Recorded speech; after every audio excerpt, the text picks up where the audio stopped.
मसवड सिद्धनाथाच्या नावाने चांग भले. नमस्कार मित्रांनो, आज मी चाललो आहे मसवड सिद्धनाथ यात्रा.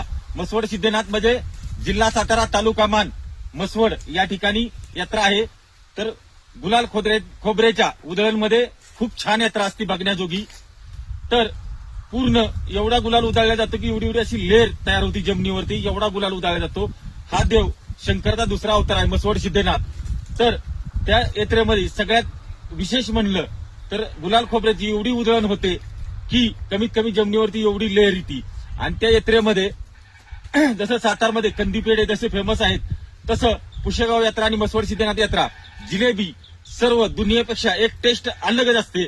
तुम्ही कधी मसवड सिद्धनाथला आला यात्रेला किंवा आजूबाजूची जर असतील कोणी तर मसवड सिद्धनाथाच्या यात्रेला नक्की या आणि तिथे जिलेबी खाऊन बघा. एकदम टेस्टी जिलेबी असती.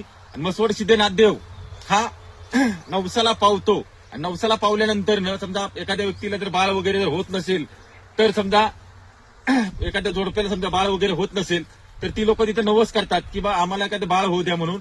आणि त्याच्यानंतर गुलाल खोबऱ्यामध्ये त्याचं वजन करून गुलाल खोबऱ्याची उधळण रथावरती करतात. असे बरेच लोक नवस बोललेले अशी कायदुळीसारखी तयार होती, गुलालाची कायदुळ तयार होती. अशी उधळण करतात गुलाल खोबऱ्याची.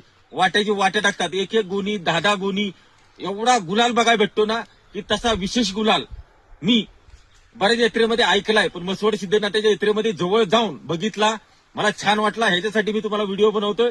आणि इथून पुढे आज दिवसभर 24 तास तुम्हाला मसवड सिद्धनाथ यात्रेचे व्हिडिओ बघायला भेटतील.